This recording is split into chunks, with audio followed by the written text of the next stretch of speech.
non mi ricordo adesso chi esattamente, aveva fatto però una brutta entrata e si era già guadagnato un cartellino giallo, e si è preso un altro giallo per diciamo quello che è successo dopo aver battuto il calcio di rigore, per l'esultanza, anche che sottolineo un'esultanza che ha fatto anche altre volte.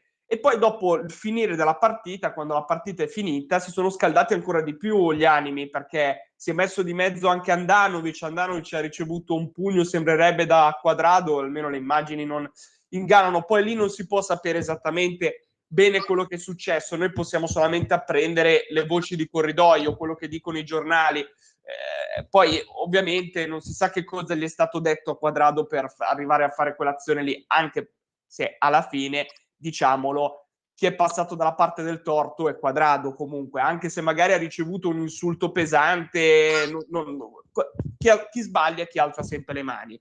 Alla fine su questo penso che nel 2023 siamo riusciti ad arrivare a capire che chi sbaglia e chi alza le mani. Comunque vi chiedo a voi che ci seguite da casa cosa ne pensate, 02 92 94 72 22, oppure scriveteci su WhatsApp al 346 642 7756. Lascio la parola a voi, prego Marco.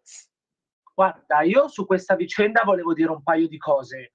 La prima sullo scontro Quadrado-Andanovic, che lì onestamente non ho ben capito cosa sia successo, perché dalle immagini che si sono viste sembrava che loro stessero parlando tranquillamente, chiarendo alcuni episodi accaduti in campo e sicuramente anche il fatto di Lukaku. Poi all'improvviso c'è stato una scintilla, non so cosa sia successo, e Quadrado ha reagito così. Come hai detto giustamente tu, ovviamente Quadrado, anche mettiamo caso che Andanovic l'avesse insultato, comunque facendo quel gesto lì è passato dalla parte del torto. Questa è la prima cosa che volevo dire. La seconda cosa che volevo dire, comunque, per quello che ho letto, volevo fare i complimenti alla Juventus io, perché comunque ha condannato questo gesto e ha detto che andrà a prendere queste persone che hanno fatto cori razzisti e gli darà la punizione che meritano. E questo è da sottolineare, perché comunque nel 2023, ormai con tutte le telecamere che ci sono all'interno dello stadio, uno che ti fa il coro razzista, che ti lancia una cosa in campo, se vuoi lo becchi.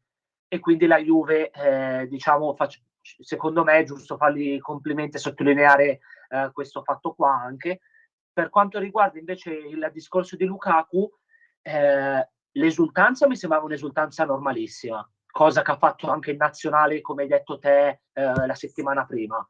Non mi è sembrata un'esultanza provocatoria, quindi onestamente non vedo perché siamo dovuti arrivare a quella situazione là, di tutti contro tutti, spintoni, eccetera.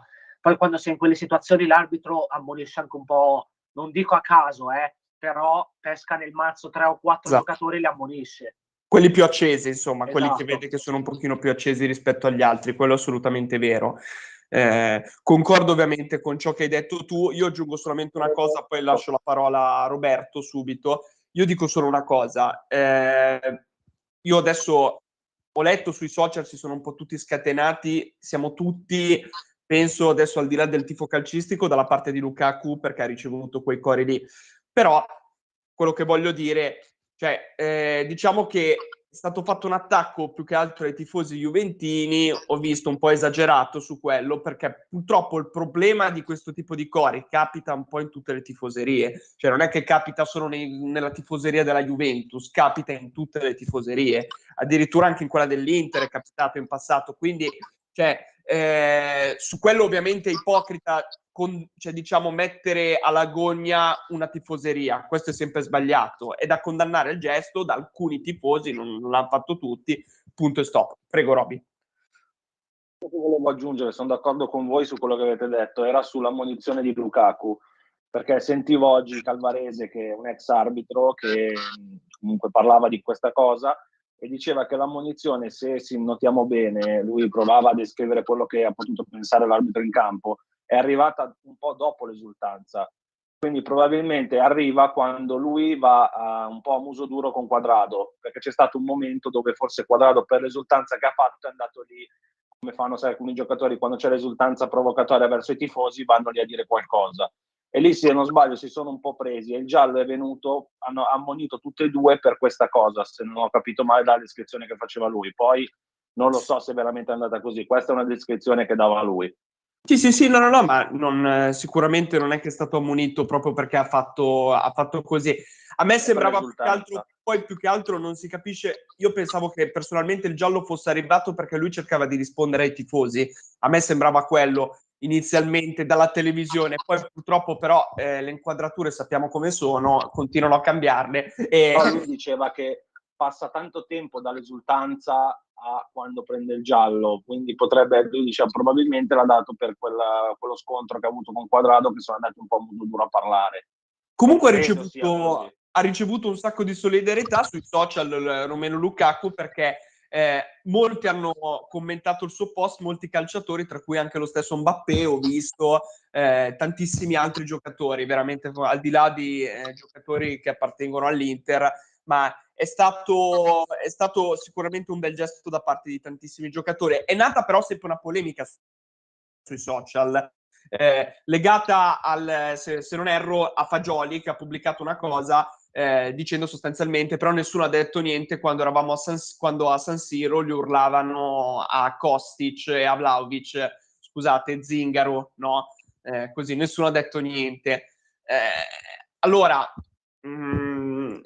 personalmente dico la verità, nel senso, magari è anche successo, non voglio mettere in discussione la parola del giocatore o così. Però io penso che comunque non è che il caso è venuto, cioè questo dico, evitiamo vittimismi, perché non è che il caso è venuto perché erano tifosi della Juventus, perché se ben ricordate alcuni tifosi dell'Inter sono stati sospesi per i cori che avevano fatto contro il Milan, no? Che erano offensivi e razzisti. Quindi penso che ci sia un complotto contro la Juventus, contro i tifosi juventini su questo lato qua. Detto ciò, probabilmente... Sentivo anche che aggiungevano il caso anche quello di Ibra dell'anno scorso in Roma-Milan, che era la stessa cosa, che gli urlavano Zingaro anche lì, e quindi hanno aggiunto anche quel caso lì, che era la stessa cosa, ma nessuno ha detto niente anche lì. No, però sì, non penso sia un complotto contro la Juve, sia una cosa generale. No, io volevo dire due cose veloci.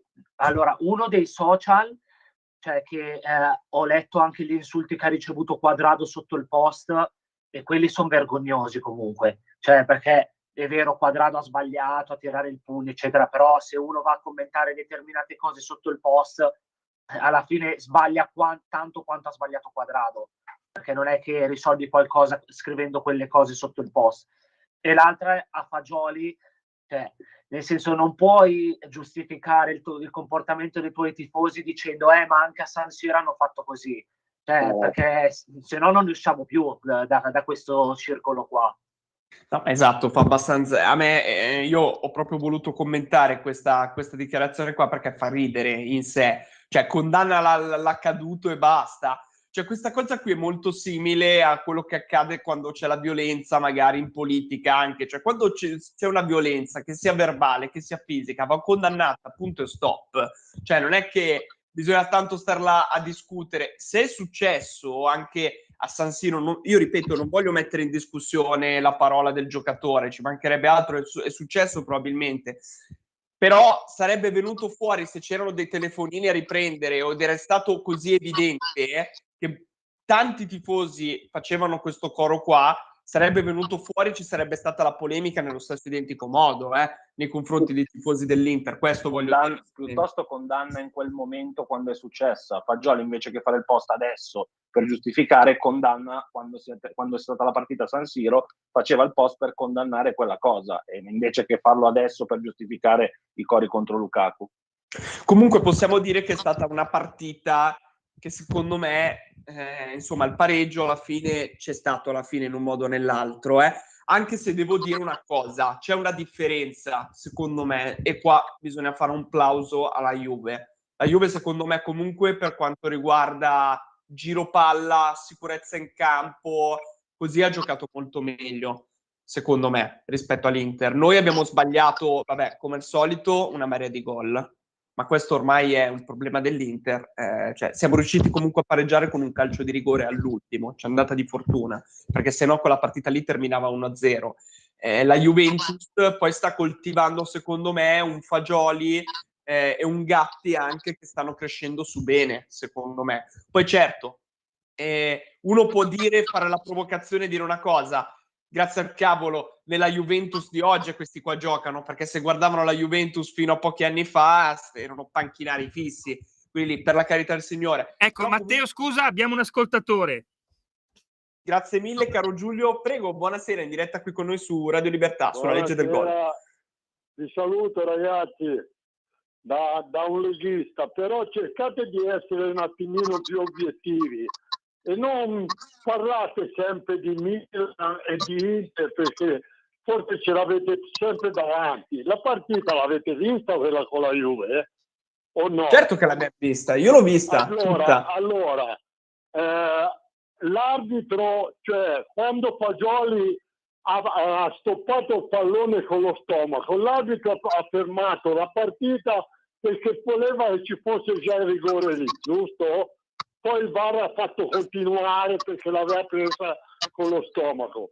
Poi in quanto a rigore all'ultimo minuto, al 95esimo che gli hanno dato, il fallo era su Kostic, perché Kostic si trovava davanti e quello dell'Inter si trovava dietro.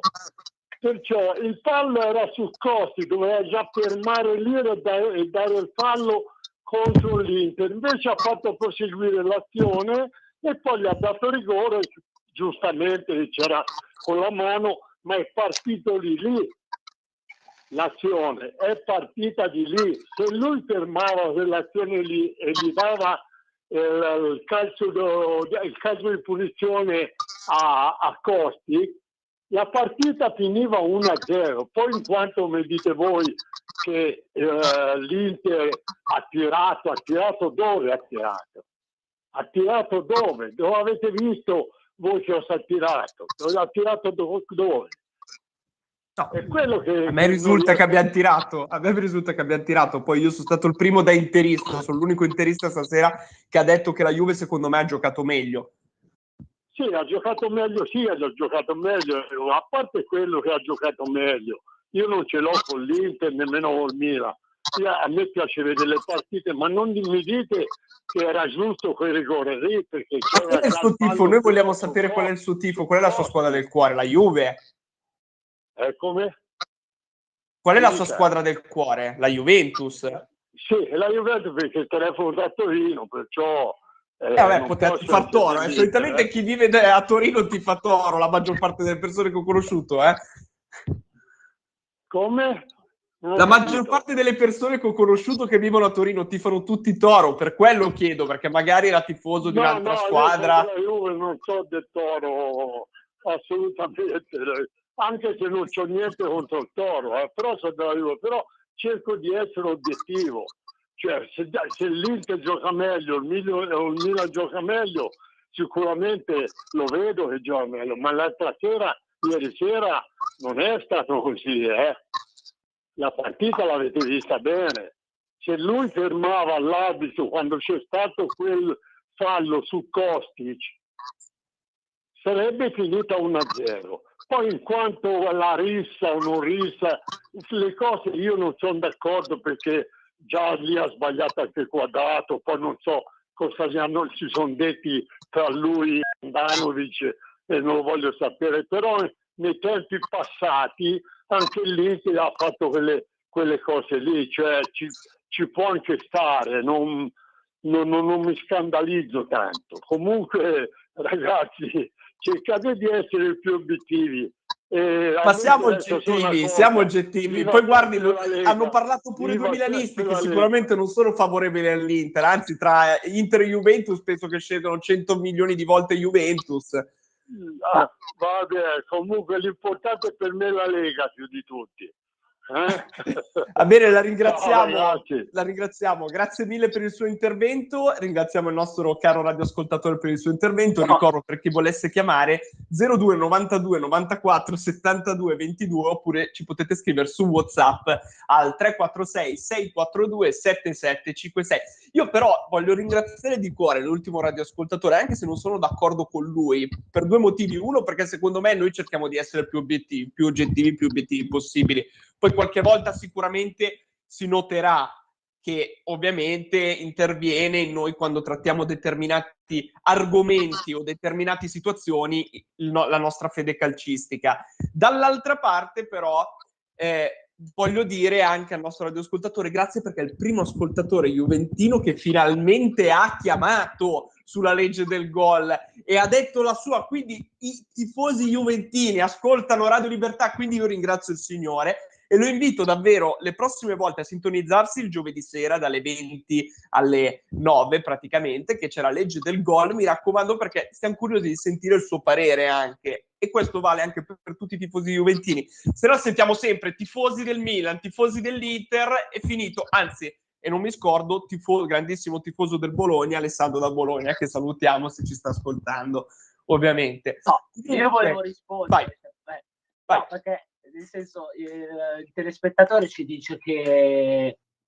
non siamo obiettivi. Io non avevo ancora detto niente sulla partita, però era una provocazione che volevo tirar fuori il possibile fallo di Dumfries su Kostic.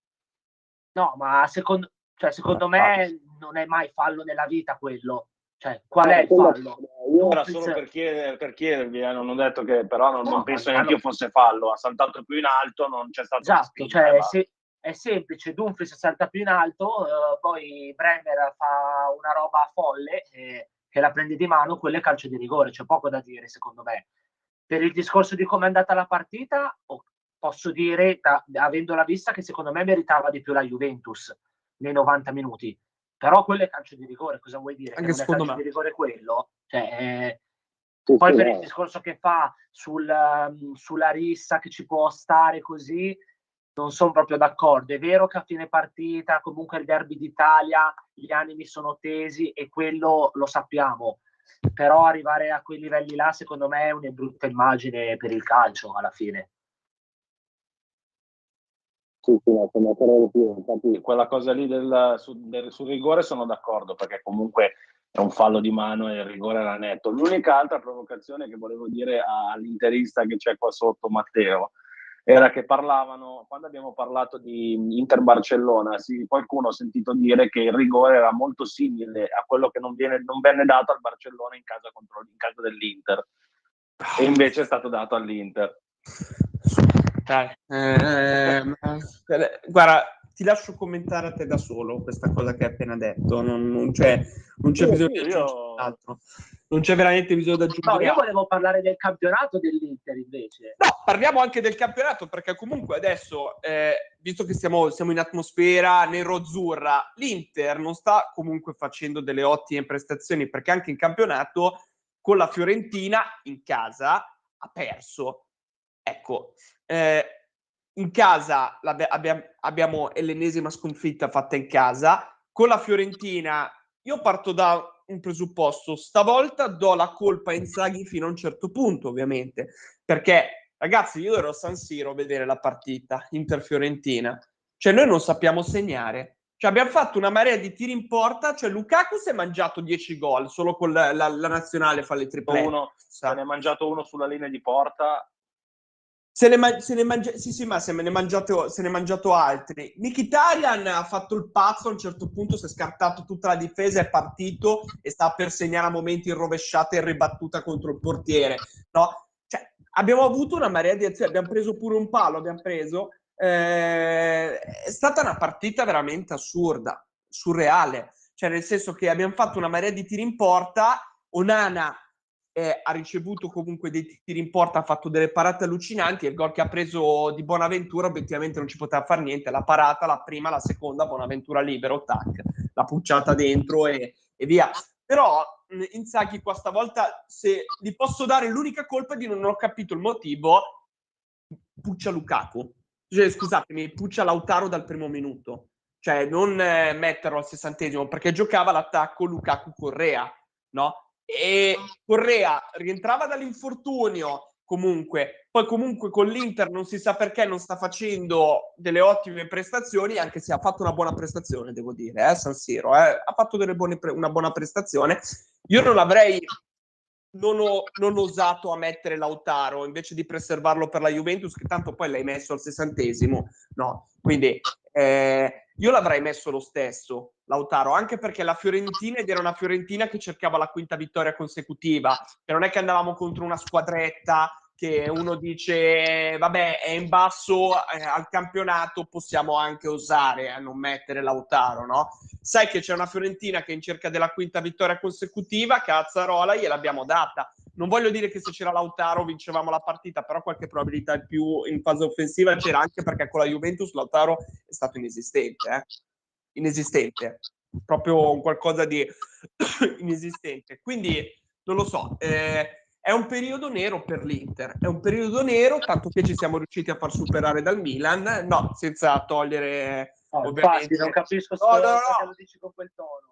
No, senza togliere, no, però dico ci siamo fatti superare da voi quando potevamo tranquillamente conservare la nostra posizione, abbiamo fatto di tutto per farci superare da voi.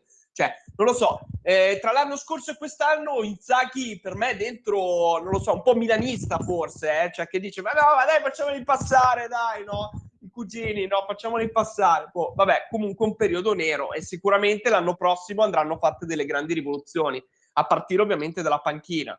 Ma non solo, l'anno prossimo bisogna stare veramente attenti l'anno prossimo, perché io ripeto, l'avevo già introdotto questo argomento qua, se Lukaku conviene riprenderlo o no, e già Marotta ha fatto delle dichiarazioni che non si è capito bene qual è il futuro del belga, cioè se verrà riscattato, verrà comprato dalla società, sarà un buon investimento o meno, è ancora tutto un punto di domanda, perché una volta ha fatto una dichiarazione che sembrava di sì, una volta no, non si capisce ancora.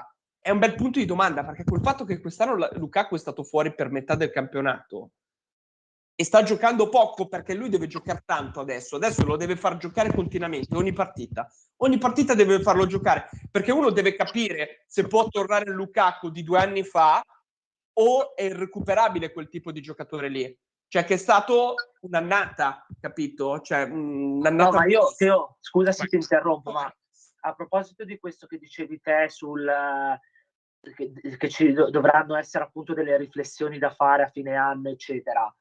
Io appunto per questo ho letto una statistica che io sono rimasto un po' sorpreso da questa, che negli 11 che ha messo in campo Inzaghi contro la Fiorentina, se tu li stai a vedere, allora i 2 attaccanti, Lukaku non è tuo e non lo riscatti, dalle parole di Marotta. Correa lo vuoi dar via, perché resta solo ed esclusivamente perché c'è Simone Inzaghi, perché se no lo davi già via. Dumfries è un altro che pare che vada via. Brozovic è un punto di domanda, anche se dovrebbe rimanere, però qualche voce è stata detta. Bastoni con il rinnovo è un punto di domanda, anche lui sembra che non voglia rinnovare. Cioè ha messo tanti giocatori che comunque la testa magari possono averla già altrove. Poi ovvio sono professionisti, devono fare il loro lavoro, cose che abbiamo detto e ridetto. Quindi questa è l'unica colpa, diciamo, che magari do a Inzaghi, perché poteva mettere magari non so, Lautaro o Dzeko, che comunque sono molto più dentro il progetto, eccetera. Questa è l'unica accusa che faccio a Inzaghi. Vai, dimmi. Scusami se vi interrompo ragazzi, dobbiamo andare un attimo in pubblicità, cari radioascoltatori, mi raccomando rimanete sintonizzati qui su Radio Libertà e la legge del gol, ricordo per chi volesse già chiamare durante la pubblicità il breve stacco musicale 02 92 94 72 22 o scriveteci, potete pure insultare Roberto Di Franco, Marco Minerva per la loro fede calcistica, lo potete fare al 34 6 642 7756, firmatevi mi raccomando, rimanete sintonizzati, a tra poco. Stai ascoltando Radio Libertà, la tua voce libera, senza filtri né censura.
E eccoci alla seconda parte della legge del gol. Ridiamo subito la linea a Matteo, Roberto e Marco.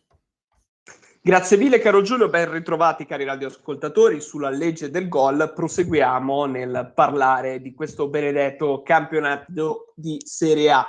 Ma invece, scusate, adesso non vorrei andare, poi andiamo anche su terreno Juventus e altri terreni. Sul terreno Milan invece è un terreno un po' più fertile questo periodo, soprattutto anche perché in campionato, in una partita così ostica come giocare a Napoli contro i primi classifica, è vero che stanno giocando ormai con un'altra testa perché lo scudetto se lo sono già portati a casa praticamente.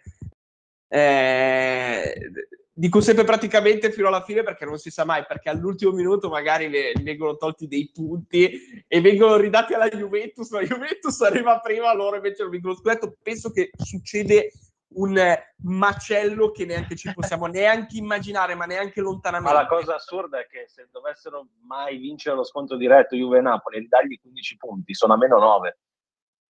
No, però dico, al Napoli gli tolgono i punti anche, no? Per lo scambio. Tolgono i punti, cioè la Juve che ha meno 9, se gli ridagli 15 punti vince lo scontro diretto. Noi invece siamo a 16, 20. Dopo terreno Juventus arriviamo. Comunque il Milan è riuscito a vincere 4-0, cioè in casa del Napoli, cioè con doppietta di Leao, il gol di Diaz e poi Saelemaekers è riuscito a fare anche il suo primo gol stagionale. Insomma, un Napoli che Napoli avete trovato? Un Napoli spento è perché hanno la testa già da qualche altra parte? Questa è una domanda che faccio a voi ma anche ai nostri radioascoltatori, perché io personalmente mi aspettavo un po' la vittoria del Milan, io me l'aspettavo, però non 4-0, cioè nel senso mi aspettavo 1-0 o 2-1 addirittura. Io no. No, io me l'aspettavo, io me l'aspettavo una vittoria del Milan. Ho detto di andare a vincere a Napoli. Al No, di là io che il Napoli ha quasi già vinto lo scudetto, mai avrei pensato di vincere e vincere così in modo largo. Io l'unica cosa che volevo dire, volevo farmi, diciamo, cioè non i complimenti da solo, non so come dire, però se vi ricordate giovedì scorso, scusate, 2 giovedì fa avevo fatto il discorso che Leao, essendo il giocatore più forte del Milan, deve giocare nel suo ruolo, che è quello di esterno. Sarà una casualità, ritorniamo al modulo 4-2-3-1 con Leao largo, fa 2 gol, il Milan vince a Napoli, fa una grande prestazione, non segnava da più di 10 partite, quindi sarà poi tutta una casualità, ripeto. Possiamo dire però per favore a Giulio di cercare di non far sentire il programma magari a Pioli, onde evitare, no, che accetta suggerimenti dai nostri tifosi. No, sto scherzando ovviamente. Questa cosa sono d'accordo con te, ero già d'accordo quando l'avevamo parlato la scorsa settimana, quindi finalmente siamo tornati al nostro modulo di partenza che comunque è quello che ci ha portato a buoni ottimi risultati. No, però, esatto. Però io apprezzo il fatto che ha cambiato, cioè nel senso, lasciate stare che poi è stato fallimentare, però nel senso non stava andando bene, comunque non stavate giocando bene, almeno ha avuto tra virgolette la forza di provare a cambiare. Poi io non l'avrei utilizzato e non avrei osato di testarlo nel derby, ecco, quello è un altro paio di maniche.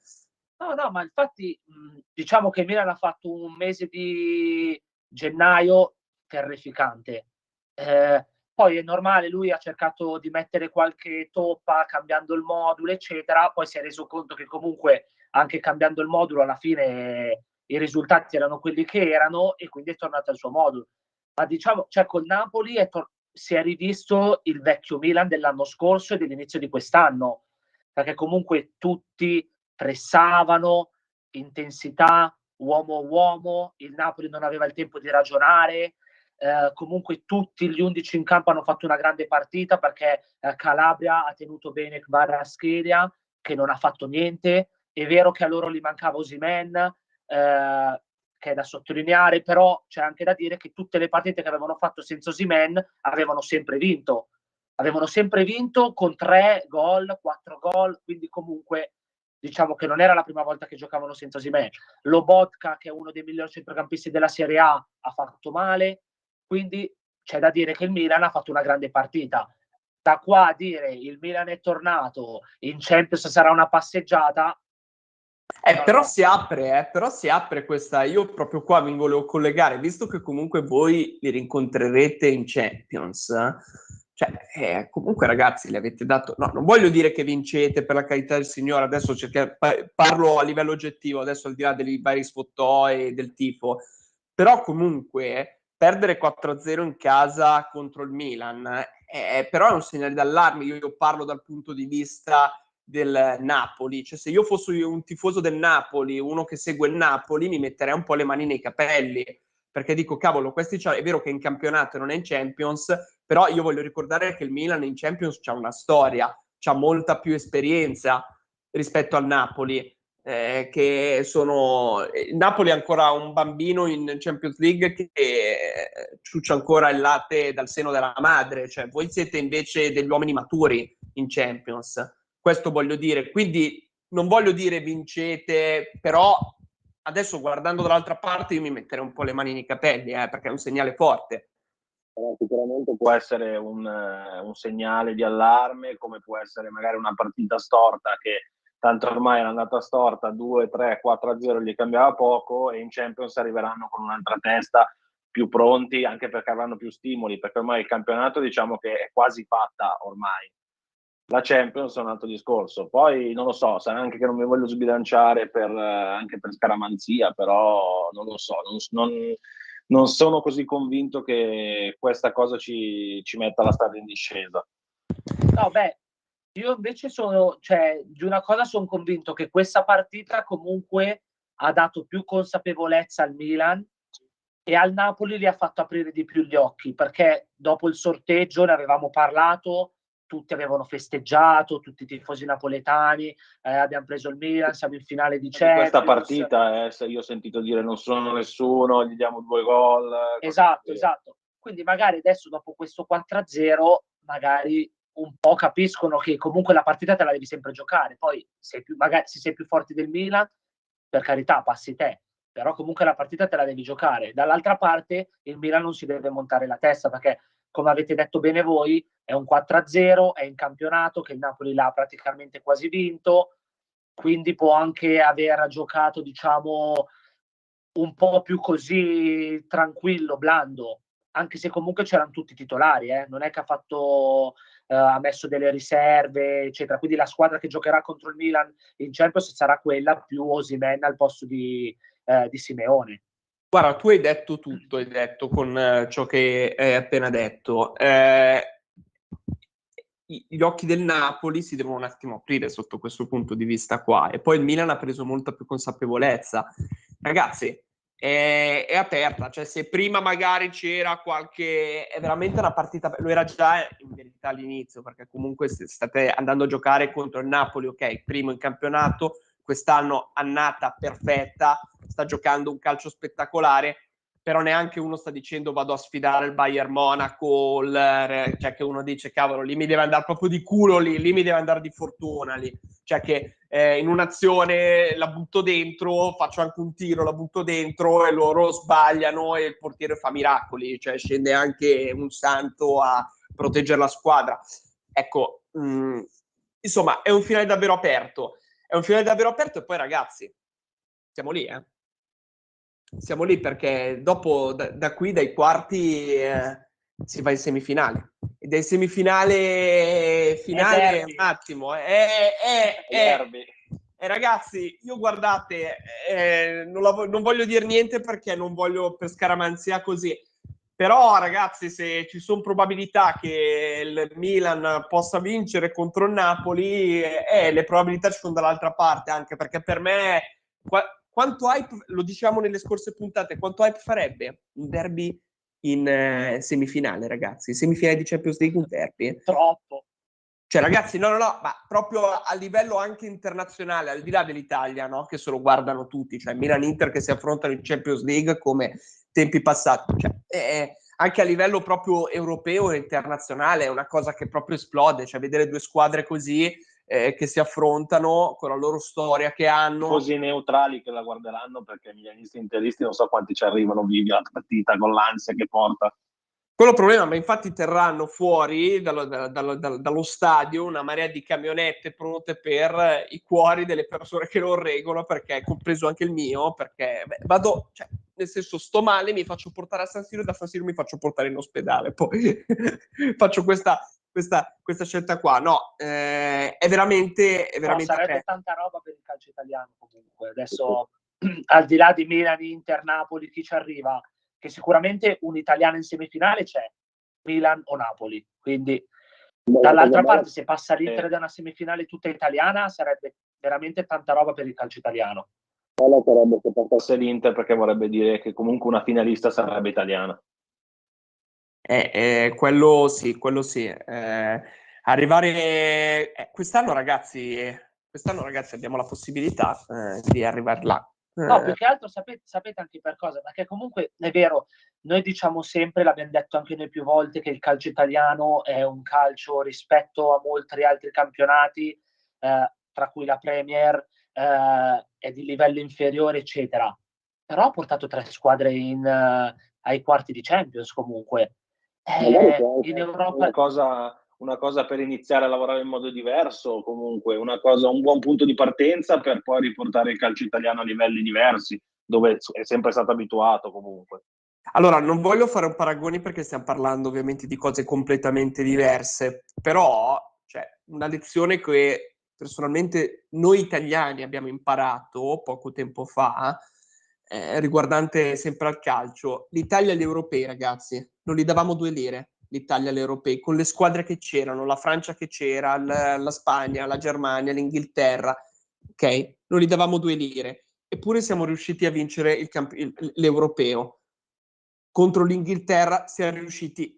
Quindi è tutto aperto, cioè nel senso, questa qua è una lezione che dobbiamo imparare, è veramente tutto aperto. Poi ecco, sicuramente la riflessione va fatta, perché merito alle 3 squadre comunque che sono riuscite ad arrivare a questo risultato storico ai quarti di finale, un merito va dato, tutte e 3 le squadre, però una riflessione va fatta anche su quanto magari non fanno schifo ovviamente, però cavolo, evidentemente gli altri club sono un po' in crisi anche. Poi probabilmente sapete meglio di me che comunque quando uno deve vincere, cioè non ce n'è.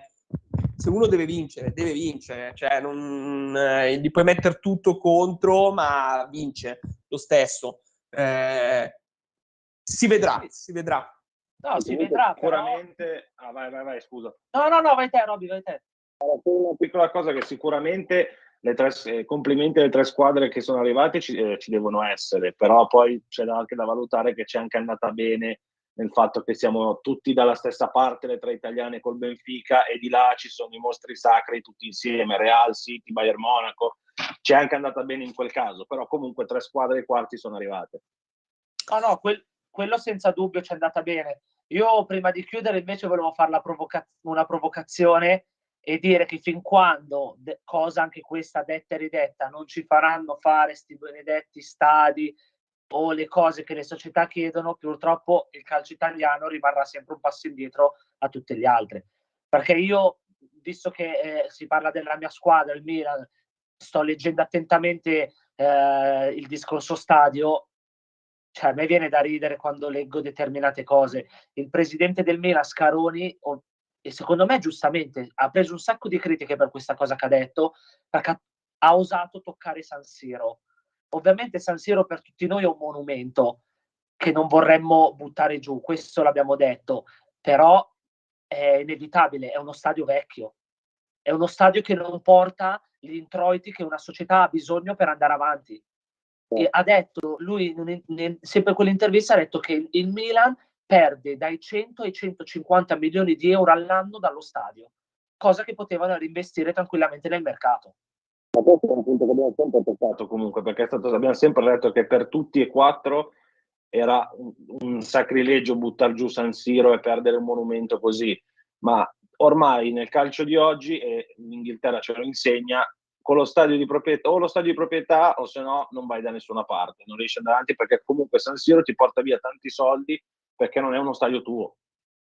No, poi San Siro ormai comunque è uno stadio, ragazzi, che è un monumento storico, è veramente un monumento storico perché è stato inaugurato alla fine nel 25-26, ormai quasi 100 anni sta per compiere, un secolo San Siro, cioè, quindi sicuramente lo si sente anche. L'errore forse è stato a monte, secondo me, all'inizio da parte di tutte le due società, però ci sta perché non è di proprietà e quindi perché dovrebbero andare a spenderci dei soldi per, diciamo, modernizzarlo, ma soprattutto per cercare di investire e modernizzare tutta la zona circostante. Perché ragazzi, lì c'è, se voi ci pensate, cioè se San Siro, non adesso ovviamente, non adesso, però prima si curava un pochino di più, si cercava di investire magari un pochino più di soldi, ma io parlo anche a livello statale magari,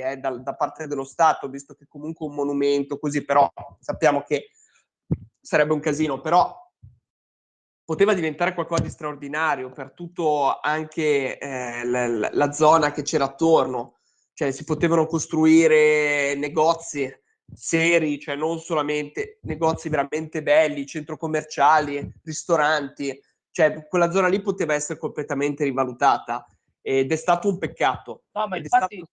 scusa, una roba velocissima. Quello che ci dobbiamo mettere in testa è che ormai lo stadio non è più lo stadio e basta. Quando costruisci lo stadio, costruisci una marea di cose intorno. Basta vedere il Wanda Metropolitana dell'Atletico Madrid, del Tottenham, il Bayern Monaco, hanno tutti stadi dove addirittura c'è l'hotel dentro lo stadio, che una persona può affittare una stanza e dalla stanza si vede la partita. Cioè cose che qua in Italia è impensabile proprio vederle.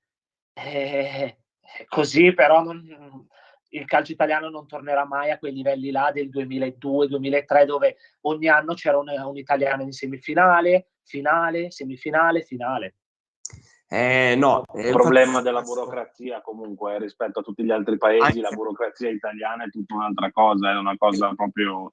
E la lentezza anche, la lentezza che c'è nel fare. Tu hai centrato il punto, la burocrazia italiana è infinita, cioè per costruire uno stadio ci mettiamo cioè, il doppio degli altri stati per fare realizzare le cose.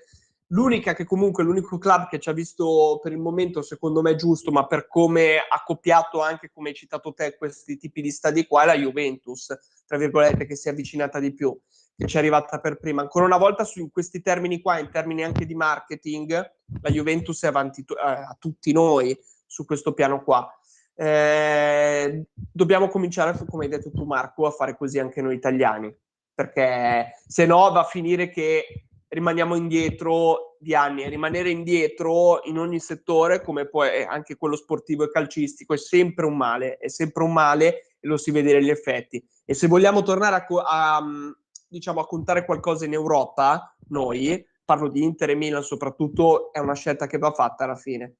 È una scelta che va assolutamente fatta e bisogna anche sbrigarsi e non perdere tempo. Perché tu hai detto l'introiti, anche l'introiti che uno guadagna, sono tanti soldi e con quei soldi lì ti compri fenomeni comunque alla fine, ti compri calciatori e quindi... Gli incassi che hai dai biglietti, comunque adesso gli incassi che ha avuto il Milan, anche solo quelli di Milan-Tottenham che ha fatto il record, lì lo stadio di proprietà tuo, sono tutti soldi che ti entrano a te, non è che li devi dividere perché devi pagare l'affitto, perché devi pagare la manutenzione, sono tutti soldi che puliti che arrivano alla società, non sono soldi che ti servono da spendere poi per le altre cose. No, perché sennò va a finire veramente che sempre di più anche le ultime squadre che sono in campionato della Premier League hanno delle rose uguali o leggermente anche più forti rispetto alle prime in classifica della Serie A. E questo lo trovo ridicolo. No, ma poi hanno un potere di acquisto superiore. Cioè, se l'Inter vuole un giocatore e lo vuole l'ultima della Premier League, lo prende l'ultima della Premier League il giocatore. Cioè, ma è possibile questa cosa qua? Che stiamo parlando dell'Inter, ho detto l'Inter, ma come il Milan. Certo, cioè, certo. delle squadre più importanti del Che non mondo. ha vinto un cazzo poi l'ultima squadra, non ha vinto niente, cioè Esatto, comunque avrà più potere ma non ha vinto niente, non ha storia e niente rispetto a squadre come Inter e Milan. Di Botman al Milan che alla fine tra le due ha scelto il Newcastle. Bravo, infatti volevo fare anche io quell'esempio lì. Botman ha scelto il Newcastle al Milan. Comunque mi dispiace che non siamo riusciti a commentare anche le altre, ci siamo un attimo persi in un argomento che secondo me è importante nel calcio per essere corretti. La Juventus comunque anche lei continua la sua striscia di vittorie, 1-0 contro l'Hellas Verona, gol di Moseken al 55esimo. Ecco, la Juventus, altra squadra che come abbiamo detto prima, che se non gli fossero stati tolti quei punti lì era una squadra che lottava veramente per lo scudetto. E una cosa dico, e poi vi lascio 30 secondi a testa che poi dobbiamo chiudere perché dobbiamo andare in pubblicità. La Juventus è partita facendo un campionato terribile che veniva criticata e assaltata da tutti, ok? E adesso, se li rimettiamo i punti che gli sono stati tolti, vediamo subito qual è la sua posizione in classifica e c'è da stare zitti su questo. L'ultima cosa che dico riguardante la Juventus, poi certo, uno può dire hanno cominciato a giocare con un'altra testa, perché hanno detto arrivati lì mi hanno tolto 15 punti, ciao, cioè nel senso obiettivamente che cazzo ci posso fare? Così sicuramente hanno giocato con un'altra testa, con un altro spirito, però c'è da apprezzarlo questo, secondo me. Perché comunque quando parlavamo della Juve, anche quando era il periodo che comunque andava male, si parlava comunque di una Juve che aveva ai tempi la miglior difesa. Quindi non so se si può dire che poi sicuramente ha avuto il suo momento, ma l'abbiamo avuto tutti, l'ha avuto il Milan, l'ha avuto l'Inter, però comunque la Juve aveva avuto i 15 punti magari in meno, sta giocando magari con un'altra testa per questi 15 punti, ma la Juve il suo lo sta facendo e forse se guardiamo i punti lo sta facendo ancora più di Milan e Inter. Ecco, su questo c'è da merito. No, infatti io in 30 secondi volevo dire quello che ha detto Robby adesso. Alla fine noi abbiamo tanto criticato la Juve per il modo di giocare, Allegri perché sbagliava, gioca male, gioca bene, gioca male, gioca bene, però la Juve se li metti quei 15 punti è seconda, è a più 5, non lo so, 4-5 dal Milan, è più 4-5 dall'Inter, quindi se tiriamo una riga poi, se il campionato dovesse finire adesso e tiriamo una riga, ha fatto meglio la Juventus di Milan e Inter. Anche se è uscita dalla Champions. Assolutamente sì, la risposta è assolutamente sì. In campionato ha fatto meglio la Juventus, su questo bisogna dargliene atto. Visto che siamo oggettivi, questo mi rivolgo al nostro caro radioascoltatore di prima, no, bisogna dare a Cesare quel che è di Cesare. Comunque, cari radioascoltatori, siamo arrivati alla fine della legge del gol. Io come sempre ringrazio i miei compagni d'avventure, il buon Marco Minerva, grazie Marco. Grazie a tutti e grazie a te, buona serata. E anche il buon Roberto Di Franco. Buona serata a tutti. E noi ci rivediamo alla prossima puntata della Legge del Gol giovedì prossimo, sempre alle ore 25. Grazie mille per l'ascolto, vi auguriamo una buona serata, ma soprattutto buone feste e buona Pasqua. Grazie.